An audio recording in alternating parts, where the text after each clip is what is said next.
In this lesson, we're going to talk about managing color in Illustrator. Here I have a logo, and I am going to open up the color palette, which is indicated by this 4x3 grid right here. As you see, I have no colors in here, so let's load a color palette. You go to the drop-down menu right here, and you just say Open Swatch Library. Now, a good place to start if you have nothing there is just to go to your default color swatches. Since I'm just doing this for my screen, I'm going to go to Basic RGB. And what that does is it actually adds it to a separate window. Now, the swatches panel is what's actually tied to your file. So if you want to take colors from here, you need to manually click and drag them over.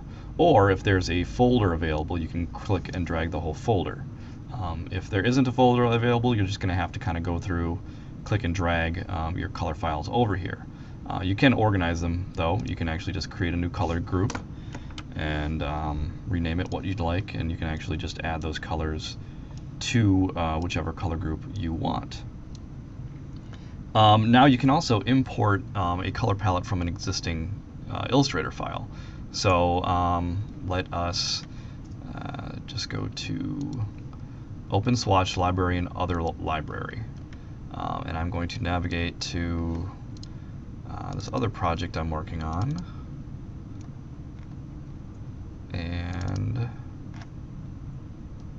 where to go?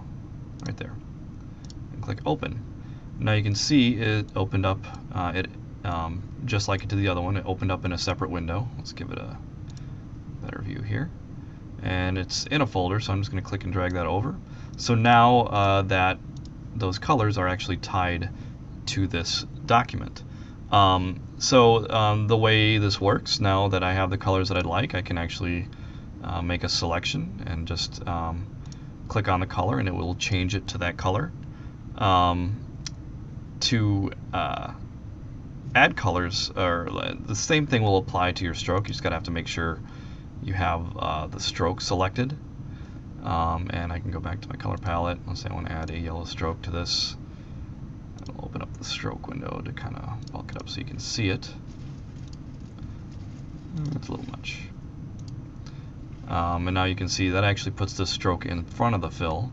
I can go to my appearance window, which is right here, and I can actually put the fill on top so that that stroke actually happens behind it. And if I want to switch the stroke and fill back and forth, I can actually do that just by clicking on this arrow here. Right?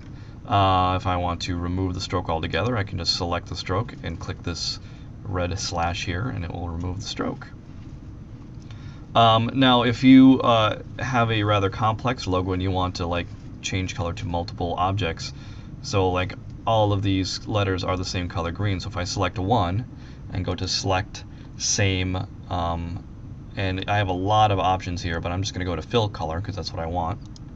It's going to select everything that has that dark green color, and I can actually go in here and whoops, I have stroke selected, so I'll switch back to fill, and I can change them all at once.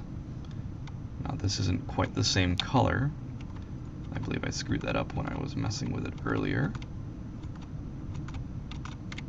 So now let's try that again. Select same fill color, and now it works. So now I can actually go through and change that color to anything I want. Once you have fine-tuned your color palette, if you do find that you don't want a color, you can just click and drag it down here to the trash can. You can do that with whole folders as well.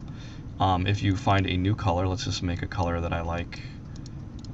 Doesn't matter. Say we like this nice, oops, don't want to apply it.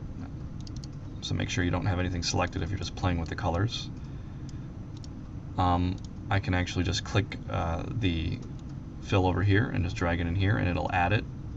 Like I said, if I don't want it, I can just drag it down to the trash. Another thing that you have with some of the more recent builds of Illustrator is a extension called Cooler.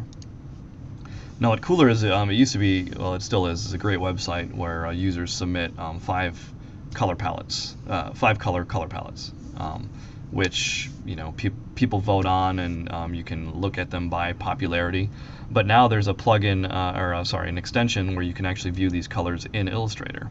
So again, you just go to Window, Extensions, Cooler, and you can see here I have a great number of palettes to look at. Right now, I was just looking at the highest rated. Let's go to 30 days. You can see I have a lot of great color palettes in here, and if I want one, I can just click on the arrow and say Add to Swatches panel, and it will add it in here for me to use.